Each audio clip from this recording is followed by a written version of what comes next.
Hello. So, I am officially pre-diabetic. So I finally found a primary care doctor here in Omaha. I'll be honest, I'm not entirely sure if this doctor is the one, but this is the one right now. And so I went in there actually for other things like a cyst in my shoulder that is doing pretty okay right now. It hasn't really gotten bigger since we popped it, and then also I had like a leg injury, a knee injury because I'm clumsy.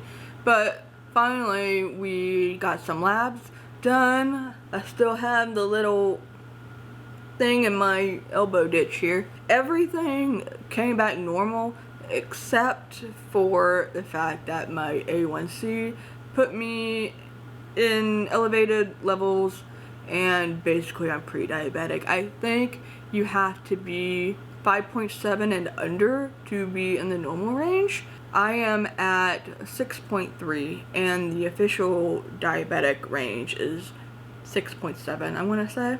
The first test I actually got back was some other stuff, and I might be saying the words wrong out of my mouth, so I'll put them on the screen, but my hemoglobin, globin,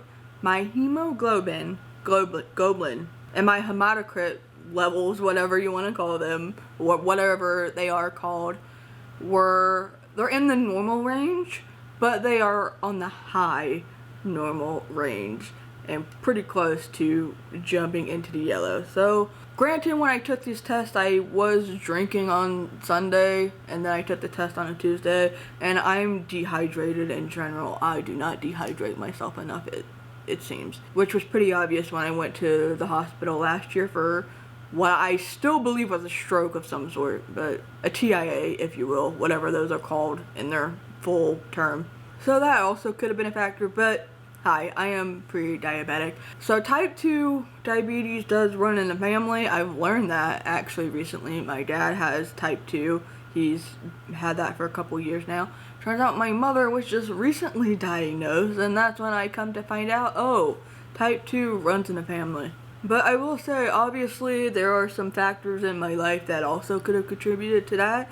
If you follow me from the very beginning, 2015, even 2013, before that, even when I was doing makeup on YouTube instead, I was an extremely skinny, extremely underweight person. I look back at past pictures now when they show up on Facebook memories, triggers the hell out of me. Because, you know, I've dealt with disordered eating all of my life, and that was definitely a time where I was undereating as much as I could undereat. But since then, I have gained a little over 100 pounds. I've lost a little bit in the last couple of months, but we're gonna go with 100 because I'm not gonna give you any specific numbers, but that's where we are. I gained at least 100. And that happened throughout the course of a couple years. You know, I started eating a little bit more back in normal range, and then that's when I was, you know, I gained a little bit of weight and I was at a healthy weight, because when I was very, very, very skinny in the beginning of this decade-long career, my gynecologist was very concerned. She never actually said anything until I brought it up. When I gained about like 20 or 30 pounds, she said, this is where you need to be. Where you were before was very, very bad. Like, I was concerned for you. And then I went through a crappy relationship after my first one, and then when we broke up, that was a pretty bad time in my life. So of course I was eating my feelings. Pandemic happened. I was doing takeout more and whatever, also because it was just more accessible, because I also dealing with chronic pain and fatigue. And I did not want to, I couldn't really have the energy to cook and move and whatever. So all of that just started to add up, and alas, here we are. I have been trying to, like, when I first moved here, obviously there was more takeout involved and things like that, but my mental health has not been great in the past year either. I mean, yes, life is better in the sense, obviously, if you don't know, I was in abusive parents in that household for the majority of my life. Finally got out because 2 projects that I had were I was able to, finally get an apartment and leave and not be worried about running out of money. Starting to run out of money now. But anyhow, that has me worried. Hi, please hire me. My website's down below. But anyway, where am I going with all of this? So when you are disabled and you have chronic pain and chronic fatigue, you do rely on takeout and stuff a lot because it's just easier. But obviously I've wanted to not deal with that so much. And now that I'm in my new apartment, that's also been a struggle because I still have not been unpacked because chronic pain and fatigue. That's your main vocabulary words for this video. Anyhow, so yes, I understand that my choices have not been the greatest. I've been drinking a lot more soda again lately. That damn vending machine down the hall is getting to me now. So basically, what am I needing to do? Obviously not take soda out from the vending machine, not take chips out of the vending machine. I get food from the food pantry now, right?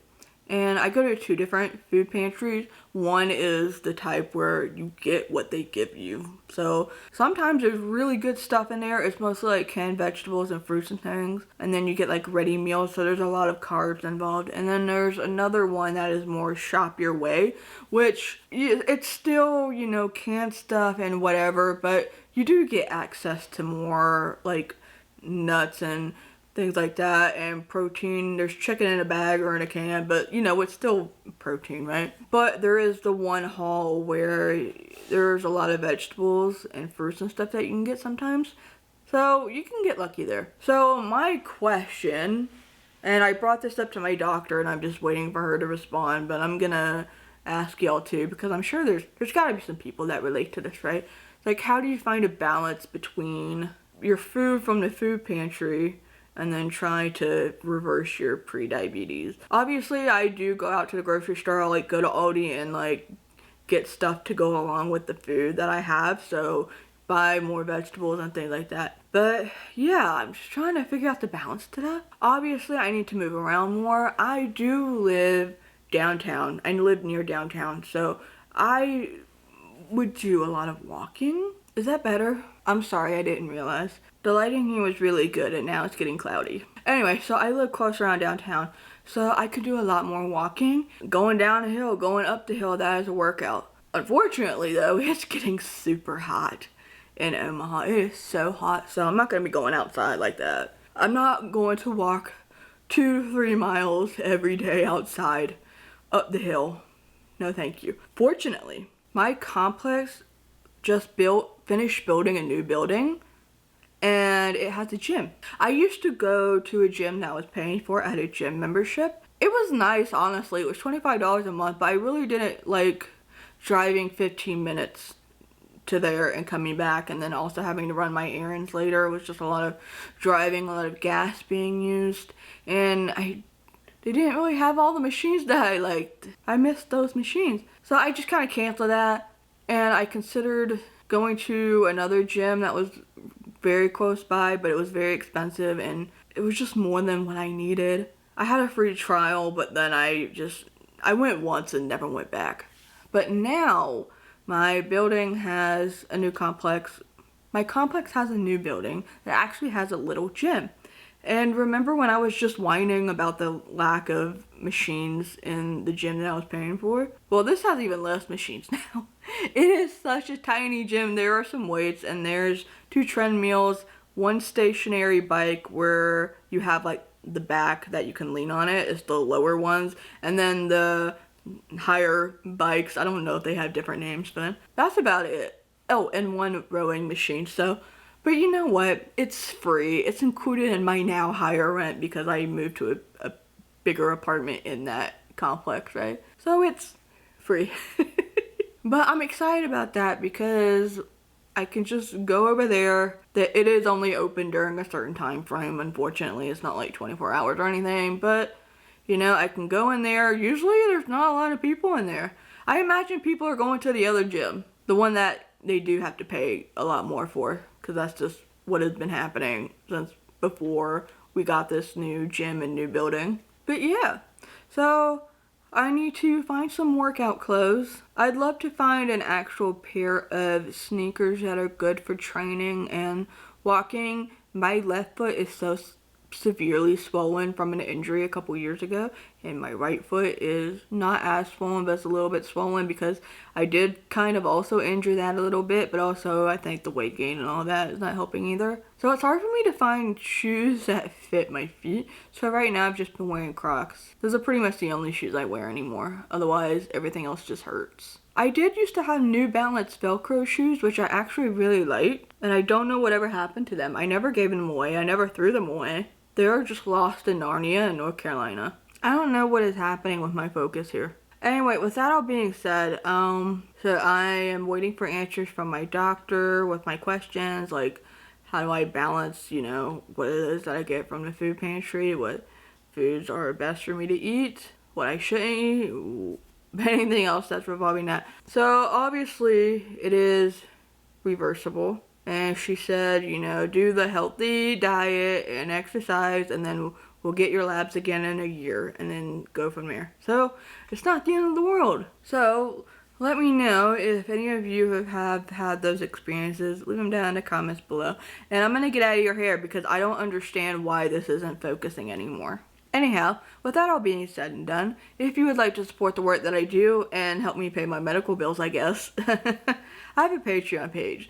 So feel free to take a look at that for as little as $1 a month, extra content, exclusive content. Subscribe for more updates on this and talks about everything else that I do. And I promise the other videos are going to have more focus in the screen. But I don't want to throw a video away. Thank you for taking the time out of your day to watch this video, especially if you watched it to the end of this fuzziness. And I will see you later. Bye. Why is this happening?